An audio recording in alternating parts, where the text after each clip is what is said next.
یہ دنیا ہمیشہ سے ایک عجیب معمہ رہی ہے۔ کبھی ہم حقیقت کو نظر انداز کر دیتے ہیں اور کبھی وہی حقیقت ہمارے سامنے ایک ایسے پردے میں آتی ہے کہ انسان سوچنے پر مجبور ہو جاتا ہے۔ خاص طور پر جب مشہور اینیمیشن سیریز دی سمپسنز کارٹون کی بات آتی ہے تو لوگوں کی دلچسپی مزید بڑھ جاتی ہے۔ کچھ لوگ اسے محض مزاحیہ کارٹون سمجھتے ہیں جبکہ کچھ اسے مستقبل کے واقعات کا اشارہ قرار دیتے ہیں۔ یہی وہ پہلو ہے جس نے اس سیریز کو تنازعات اور سوالات کے گھیرے میں ڈال دیا ہے۔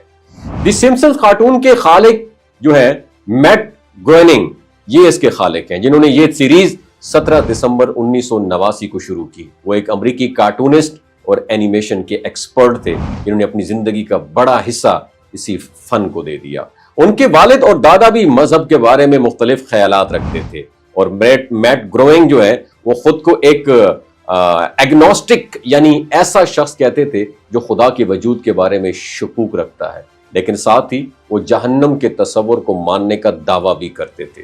2024 میں وہ دنیا سے رخصت ہو چکے ہیں، لیکن اپنی زندگی میں وہ ایسی سیریز بنا گئے جس پر آج بھی لاکھوں لوگ ڈیبیٹ کرتے ہیں۔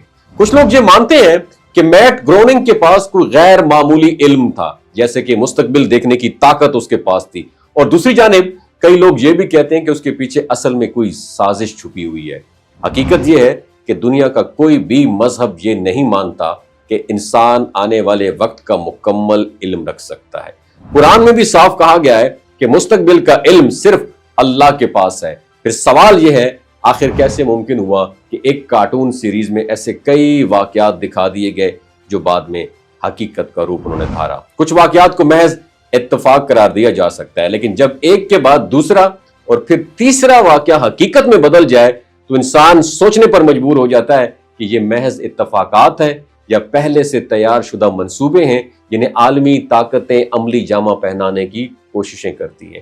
کئی ریسرچرز کا ماننا یہ بھی ہے کہ اس سیریز میں دکھائے جانے والے زیادہ تر واقعات پہلے سے سوچے سمجھے منصوبوں کا حصہ ہوتے ہیں اور انہیں کارٹون کے ذریعے عام کر کے بعد میں حقیقت میں ڈھال دیا جاتا ہے۔ اور یہ بھی کہا جاتا ہے کہ دی سمپسنز کارٹون کو بعض خفیہ تنظیموں جیسے ایلومناٹی یا سیہونی گروہ جو ہیں ان کی پشت پناہی بھی حاصل رہی ہے، اور ان طاقتوں کے بارے میں یہ تصور عام ہے کہ یہ نہ صرف دنیا کو اپنی مرضی کے مطابق ڈھالنا چاہتے ہیں بلکہ دجال کے لیے راہ بھی ہموار کر رہے ہیں۔ ان کی منصوبہ بندی کو بعض لوگ یہودیوں کی عالمی سازشوں کے ساتھ جوڑتے ہیں تاکہ آہستہ آہستہ معاشرتی اور ذہنی طور پر دنیا کو ایک خاص ڈائریکشن دی جا سکے۔ یہ کارٹون اور میڈیا کے دیگر ہتھیار دراصل لوگوں کے ذہنوں کو متاثر کرنے اور اپنی سوچ مسلط کرنے کا ایک ذریعہ ہے۔ لیکن سوچنے کی بات یہ ہے جو پریڈکشن پوری نہیں ہوئی ان پر کبھی بات کیوں نہیں کی جاتی۔ یہی ایک بہت بڑی دلیل ہے، یہ کوئی غیبی علم نہیں بلکہ صرف منصوبہ بندی ہے، اور بعض منصوبے حقیقت میں بدل جاتے ہیں اور بعض کے ساتھ یہ اپنی اہمیت کھو بیٹھتے ہیں۔ اس سارے کھیل کا مقصد لوگوں کے ذہنوں پر کنٹرول حاصل کرنا اور دنیا کو ایک خاص ڈائریکشن میں لے کے جانا ہے۔ اور یہ سیریز صرف مزاحیہ کارٹون نہیں ہے بلکہ ایک آئینہ بھی ہے جو ہمیں یہ سوچنے پر مجبور کرتی ہے کہ دنیا میں اصل میں یہ دنیا کس کے فیصلے پر چل رہی ہے اور ہماری سوچ پر کس کا قبضہ ہے۔ آپ کی کیا رائے ہے نیچے کامنٹ سیکشن میں ضرور بتائیے گا۔ اپنا خیال رکھیے، اللہ حافظ۔ یہ جو گلگت بلتستان کے لوگ ہوتے ہیں نا، ان کی ایوریج عمر 90 سال سے بھی زیادہ ہوتی ہے۔ You know why? کیونکہ یہ لوگ شلجیت استعمال کرتے ہیں۔ شلجیت کے اندر 85 منرلز ہوتے ہیں۔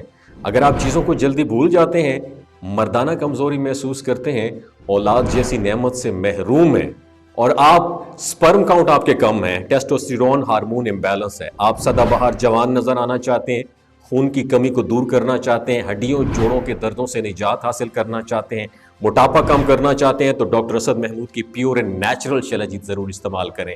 ایک بات آپ نے دماغ کی کھڑکیوں کو کھول کے آپ نے سننی ہے، ہمیشہ آرگینک اور قدرتی چیزوں کا استعمال کریں۔ کیمیکل والے فوڈ سپلیمنٹ خدارہ استعمال نہیں کرنے۔ اگر آپ ڈاکٹر اسد محمود کی پیور اینڈ نیچرل شلجیت کو آرڈر کرنا چاہتے ہیں، نیچے دیے گئے نمبر پر واٹس ایپ کریں۔